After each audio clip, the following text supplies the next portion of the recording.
I know our attention spans are short and this video is longer than 25 seconds, but I literally unlocked the secret to prayer, so I am making this as much for myself as anyone else. If you can buckle down for the whole thing, I promise I have never cooked like this. 11 short verses in the Bible unlock the secret to having your prayers answered by God, but nobody, my former self included, seems to interpret them correctly. Every Christian and his cousin has heard Matthew 7:7, ask and it will be given to you. And as a kid, I thought that meant if you asked for something from God, he would provide it. But it can't be that simple, otherwise we would all have what we want. I recently read 1 Kings 3 verses 5 through 15, and it made me realize that we all greatly misunderstand how to pray for something. I was raised Roman Catholic, I walked away from the faith for over a decade, and now for the first time in my life, I am actually reading the Bible myself. I am not just rediscovering Christ in the process, I am debunking a lot of the old stories and interpretations I heard as a child. So yes, we all know we have to ask God for something, but we have all been asking wrong.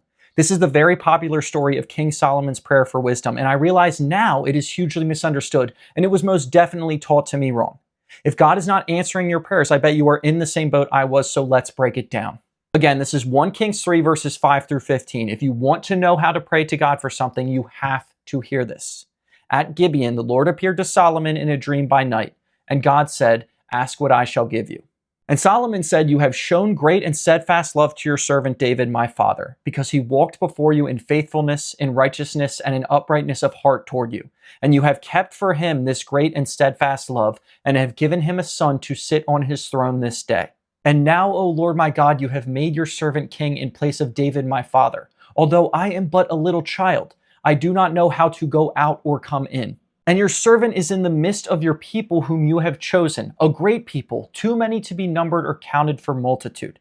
Give your servant, therefore, an understanding mind to govern your people, that I may discern between good and evil. For who is able to govern this, your great people?" It pleased the Lord that Solomon had asked this. And God said to him, "Because you have asked this, and have not asked for yourself long life, or riches, or the life of your enemies, but have asked for yourself understanding to discern what is right, behold, I now do according to your word. Behold, I give you a wise and discerning mind, so that none like you has been before you, and none like you shall arise after you. I give you also what you have not asked, both riches and honor, so that no other king shall compare with you all your days. And if you will walk in my ways, keeping my statutes and my commandments, as your father David walked, then I will lengthen your days." And Solomon awoke, and behold, it was a dream.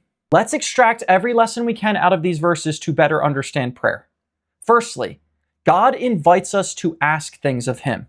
He wants the ask to be relational. He doesn't say, "What do you want?" He says, "Ask what I shall give you." It's not a command. It's an open invitation to see where Solomon is at. Secondly, our ask should be rooted in what we know of God. Solomon doesn't start his prayer by saying what he needs. He starts by listing things God has already done for him and his family, and signs that serve as his personal recognition that God is good. Thirdly, humble yourself. Solomon doesn't say you should give this to me because I am an awesome servant of yours. He, as a king, calls himself a child and openly admits that he cannot do this without God. Fourthly, exercise awareness. Solomon openly calls out where he is at. He doesn't exaggerate or downplay his position. When asking God for something, feel free to complain, but only if it is valid. Fifthly, ask for something that is based on your personal experience with God, something you genuinely think you need to carry out his plan for you. Again, asking for something you want is fine, but if you ask for something to align with his mission, the answer is going to be yes 100% of the time. Sixthly, you will get what you want after you get what you need. Solomon didn't ask for a long life or riches or power because he didn't need those things at that particular moment. He needed to be a good leader. That requires wisdom. Then he became a good leader, and the result was an abundant life. Seventhly, if you align yourself with God, he will literally do what you say. He said, "Behold, I now do according to your word." He said that to a human. Eighthly, God will even answer the prayers of sinners, but sin will eat away at your life. God didn't say, "If you don't walk in my ways, I will take away these gifts." He said, "I will shorten the life in which you can enjoy them." Basically, the consequence of sin is not punishment, it is death. Ninthly, and perhaps most interestingly, this story is literally a dream. Don't ask God for things that the world has brainwashed you into wanting. Ask God to fulfill your dreams. the things you have dreamed of all your life, the things your heart desired when you were 5 years old. At the end of this story, Solomon did not get up from his knees. He awoke from a dream. I spent all day journaling about this and writing this script. It was too much for me to read on my own, but I hope this helped you to unpack it. If you follow these 9 biblically inspired principles when praying to God for something, you will get an answer. If you do it like Solomon, you might get exactly what you ask for. And even if it comes in a different form, what does it matter?